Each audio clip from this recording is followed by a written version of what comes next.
C'est du jamais vu dans l'histoire de la Ve République. Un ancien président va dormir derrière les barreaux.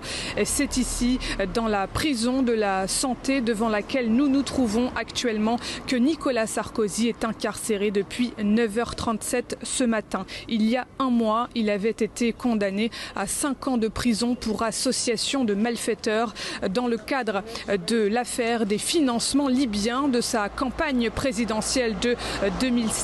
Je n'ai pas peur de la prison, a répété une nouvelle fois l'ancien locataire de l'Élysée ce week-end. Lui qui se présente comme un martyr se compare même à Edmond Dantès, héros du roman Le Comte de Monte Cristo d'Alexandre Dumas. Voici un extrait de sa dernière déclaration publique publiée sur les réseaux sociaux. Au moment où je m'apprête à franchir les murs de la prison de la Santé, mes pensées vont vers les Françaises et les Français de toutes conditions et de toutes opinions. Je veux leur dire avec la force inébranlable qui est la mienne que ce n'est pas un ancien président de la République que l'on enferme ce matin, c'est un innocent. J'éprouve une peine profonde pour la France qui se trouve humiliée par l'expression d'une vengeance qui a porté la haine à un niveau inégalé. Je n'ai pas de doute, la vérité triomphera, mais que le prix à payer aura été écrasant. Les avocats de Nicolas Sarkozy annoncent avoir fait appel de sa condamnation ce matin. Il avait été en première instance condamné avec exécution provisoire et c'est ce qui l'a conduit en prison aujourd'hui. Au moment où nous parlons, la demande de mise en liberté de Nicolas Sarkozy a été déposée. À partir du moment où il a mis un pied en détention, les critères qui justifient cette détention ne trouvent pas à s'appliquer. On pourrait lui reprocher, on pourrait craindre qu'il ne se présente pas, qu'il ne reste pas à la disposition de la justice.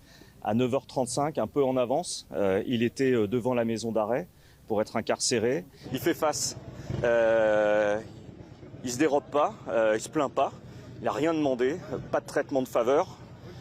L'isolement, c'est tout sauf un traitement de faveur, il va être placé à l'isolement. Il ne se plaint pas, il est rentré, il a salué les personnes qui l'attendaient et il est rentré pour exécuter les formalités qui sont les formalités de la détention. Pas un mot, voilà. C'est un jour funeste pour lui, pour la France et pour nos institutions. Car cette incarcération est une honte.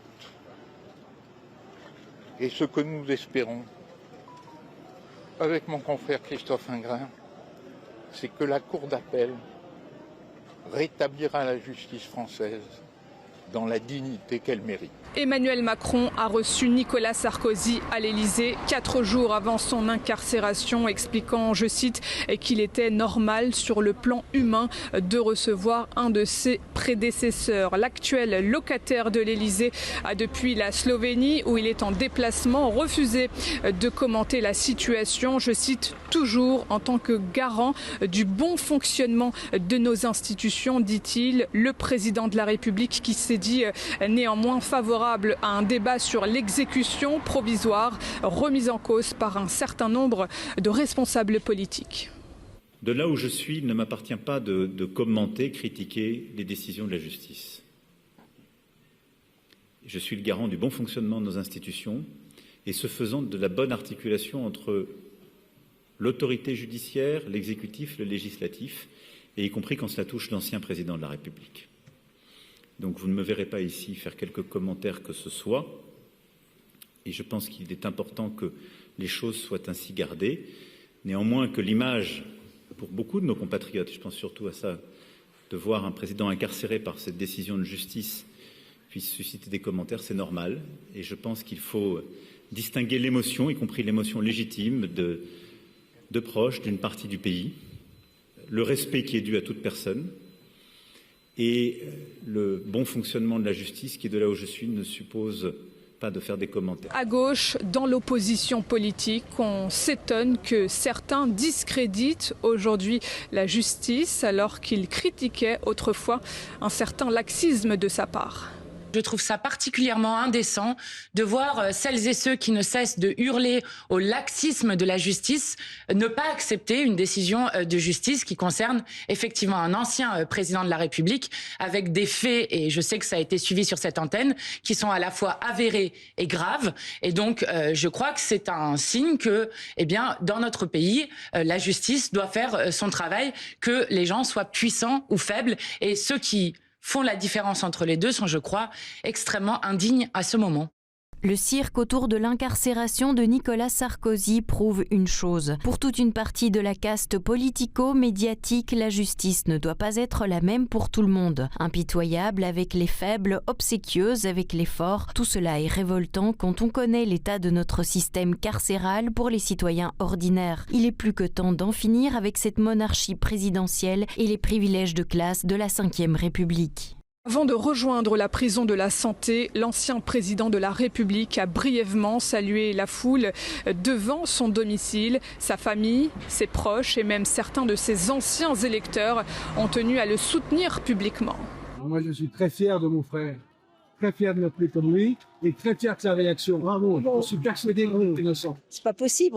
Et en plus de ça, je trouve que le fait de dire que c'est une association de malfaiteurs, ça nous met tous un peu comme des malfaiteurs parce qu'on a voté pour lui. Enfin, c'est pas bien de faire ça. C'est un malfaiteur, on sait ce que c'est. Là encore, il y a des gens qui ont braqué le truc du Louvre. On a dit que c'était des malfaiteurs. Il a jamais fait ça. Enfin. On a une justice qui est honteuse, un pays qui va mal.